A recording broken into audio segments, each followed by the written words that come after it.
When you understand the laws of physics, Penny, anything is possible.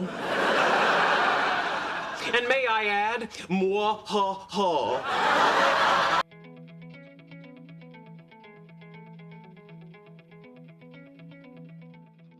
Number 10, taking Amy's gift. It's been said that it's better to give than to receive. Oh, now don't you go looking through my suitcase for presents. If I did, would I find any? Maybe, but you also might find my brassieres and bloomers. That's a risk I'm willing to take. Obviously, the person who said that wasn't Sheldon Cooper. Sheldon has always preferred to receive, and in some cases, even take. In Season 6 Valentine's Day episode, Sheldon tasks his assistant Alex with getting a gift for Amy. This is about $2,000.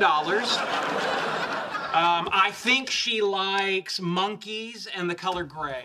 Alex returns from her quest with 3 awesome choices. The first 2 don't impress Sheldon, but he loves the third choice. However, he loves it so much that rather than give it to his girlfriend, who would also love it, he decides to just keep it for himself. Thank you. I think I'll keep it for myself. What about your girlfriend? It's too late, I called dibs. Happy Valentine's Day to him. Number 9, his initial reaction to Penny's pregnancy.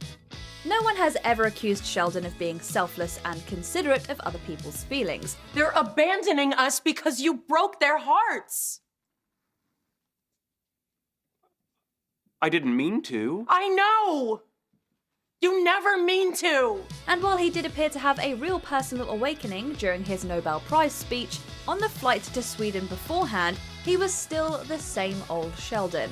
When Penny tells him that she's pregnant, his reaction is as self-absorbed as always. Tell me what? I'm pregnant, Sheldon. You're right, I can't catch that. No congratulations, no I'm happy for you, just thankful that she won't get him sick before his big day. And even when Leonard confronts him about it, Sheldon refuses to understand or acknowledge his failure as a friend. Any idiot can have a baby. Hey, what's going on? Case in point. You are a selfish jerk. To hell with you and your Nobel Prize. Number 8, whatever he did to his previous roommate. The reason Leonard and Sheldon ended up living together is because Sheldon's previous roommate, Sebastian, moved out. So you agree he's nuts? Well, not as nuts as the guy who chooses to live with him. Believe it or not, he was worse when I met him. I do not believe that. When Leonard meets Sebastian, he's leaving and tells Leonard to run away. Run away, dude. What? Run fast, run far. That should have been my first clue. Later on, when Sheldon shows Leonard what would be his bedroom, the words "Die Sheldon, die" have been painted on the wall. Now, while we don't know any of the details as to why Sebastian finally decided to leave, his parting words do seem to indicate that Sheldon was the reason. So Sheldon's last roommate tried to warn you off? For all I knew, he was the crazy one. He had this really deranged look. Well, yeah, you've been living with Sheldon. We can only imagine what Sheldon did to cause his roommate to wish death upon him. Number 7, being a jerk when he's sick. It won't come as a shock to anyone who's watched the show that Sheldon can be difficult when he's not feeling well. That's why your friends have been known to work late or sneak out to the movies or stay at a neurobiology conference 3 days after it's ended. As early as Season 1, we witnessed this, when we learn that the guys have protocols in place with code words in order to avoid Sheldon when he's sick. Hello? Howard, it's Leonard, code Milky Green. Dear Lord, not Milky Green. Affirmative, with fever. So, Sheldon being sick and mean isn't new, but it does reach its peak in Season 9's The Empathy Optimization. In fact, every member of the group is on the receiving end of his insults and selfish demands. I brought you a little care package from work. It's our latest antiviral and the best decongestant we make. I hope laughter is the best medicine, because this care package is a joke. Number 6, blackmailing Leonard and Priya. There are few things that give Sheldon more pleasure than writing up contracts. Howard, what do you think? I'm on board. I'll add it right now. Oh, baby, it's addendum time. And maybe his most prized contract is the roommate agreement he had Leonard sign when he first moved in. So when Leonard starts dating Priya and she uses her lawyer skills to turn portions of the roommate agreement against Sheldon, he's not happy about it. The ambiguity in a contract benefits the party that did not draft it, in this case, Leonard. So much for count one.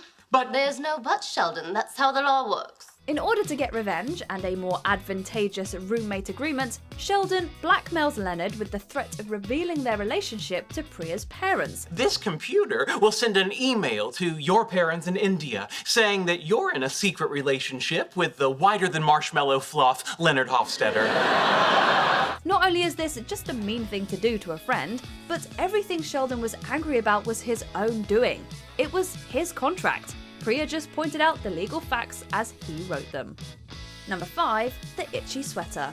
Clearly nothing bad has happened, so instead of being a giant pain in the ass like you always are, what if this one time he just tried staying calm? When Sheldon finds out that Leonard forgot to return a DVD they rented years ago, he agrees not to bug him about it on one condition. Leonard must wear a really itchy sweater 24/7 until the matter is resolved. Now, at first, this seems like a fair deal, given that these things really do affect Sheldon in a way that most people can't truly understand. It's called proving a point. Is the point you're an idiot? Gentlemen, please. Leonard is trying to walk a mile in my metaphorical shoes. However, when Sheldon later reveals that he took care of the problem years ago and still allowed Leonard to suffer through days of rash-inducing pain, well, that isn't a teachable moment, as he called it. That's just mean. What? I was going to mention it at the time, but then I thought, someday, this might be a teachable moment. Number 4, feeding Leonard insects. What's worse? Not telling someone that you used the rubber toothpick thing on their toothbrush, or spending a month grinding up insects into a friend's food. I can't believe you used Sheldon's toothbrush. You used my toothbrush? Not the brush part, just the little rubber thing to pick food from my teeth and massage my gums. While we wouldn't want to be on the receiving end of either, it feels safe to say that the latter is a much larger betrayal of friendship. And as long as we're talking about betraying our friends, how about the month Sheldon spent grinding up insects and mixing them into Leonard's food? Well, excuse me, that was not a betrayal. That was an experiment. But when Sheldon found out Raj used his toothbrush, he almost ended their friendship, while he never even apologized for feeding Leonard bugs. And in fact, he even did it again after seeing how angry it made Leonard when he first found out. This is pretty good. What flavor is this? Guess. Papaya? No. Guava? You're so close. I give up. Mango caterpillar. Number 3, Raj and the rats. In an attempt to see if they could handle a scientific expedition in a salt mine, Raj and Sheldon decide to do a test run in the university's steam pipe tunnels. Amy, this walkie-talkie is yours. If we run into any problems, I'll contact you. And if anything bad happens, what's the rule? Save you first, come back for Raj only if there's time. However, given Sheldon's many phobias, he has a rough time from the moment they climb down the ladder. Being the good friend that he is, Raj tries to calm him down and talk him through the mentally and physically grueling experience. How are you feeling? Good. A little claustrophobic. Let's set up the equipment. It'll help take your mind off of it. Miners often sang mining songs to keep their spirits up. Sheldon, however, doesn't return the favor. When he sees rats crawling behind Raj's head, he not only flees the scene, but he even closes the hatch behind him. Once again, when confronted with his selfish behavior, Sheldon doesn't apologize or show any signs of remorse. You're a completely selfish human being and a physical and a moral coward. His statements of the obvious continue to annoy. Number 2, not teaching Howard. It should be acknowledged that as mean as Sheldon was to Howard, Howard was similarly mean to Sheldon. French maid costume, anyone? But in this case, Howard was actually trying to be a good friend when he offered to take Sheldon's class after no other students signed up for it. Why would you do that? Yeah, why would you do that? What's wrong with you? Thinking about getting my doctorate, and he wants to teach. Why not? Yo. However, Sheldon, needing to always be the smartest and have everyone know he's the smartest, took it upon himself to try to stump Howard rather than teach him. Now, what about Euler-Lagrange theorems? That's where I'm a little fuzzy. Ha! I knew it! All right, now. We have a lot of information to cover before your first test. Unlike Leonard and the itchy sweater, this really was a teachable moment. You shot your spit in my mouth! Is that gonna be on the test? Because I don't think I can do that again. And Sheldon failed. Before we unveil our top pick, here are a few honourable mentions. Insulting his mother's beliefs. He loves his mother despite her religious beliefs, definitely not because of them. Frankly, Mom, I'm encouraged to see how advanced your group has become. You're willing to sail out into the ocean without fear of falling off the edge. Feuding with Penny. 3 strikes means banishment. All right, that's it. Strike 3. Ooh, strike 3. I'm banished? What the hell kind of crap is that? Mistreating Amy after their breakup.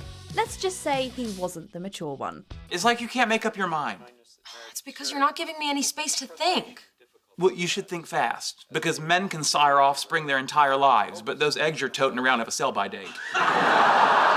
Shutting out his brother. Sheldon wasn't the only one who had a rough time. I know life has been hard for you, but that don't mean it's been easy for the rest of us. I suppose I didn't think about how it was for everyone else. Harry Potter spoiler. He forgot to say spoiler alert first. Just started number 6. That's a good one. Dumbledore dies in that one. Yeah, I know. I didn't see it coming either. Number 1, working with the military behind Howard and Leonard's back. The guidance system that the guys were working on was Howard's idea, based on Leonard's theory, with Sheldon figuring out the math. In your super cool helium experiments, did you create quantum vortices? Yeah, why?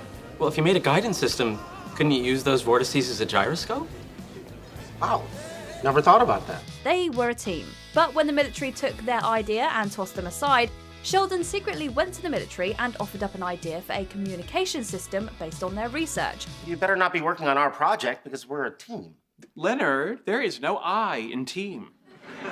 However, there is an I in I'm working with the military and you're not. Mean pranks and insults are one thing, but going behind your friend's back the way Sheldon did with the military project is next level. You know what? You like to think that you're just like Tesla, but the truth is you're exactly like Edison. You take that back. No, he's right. Sheldon really is such an Edison.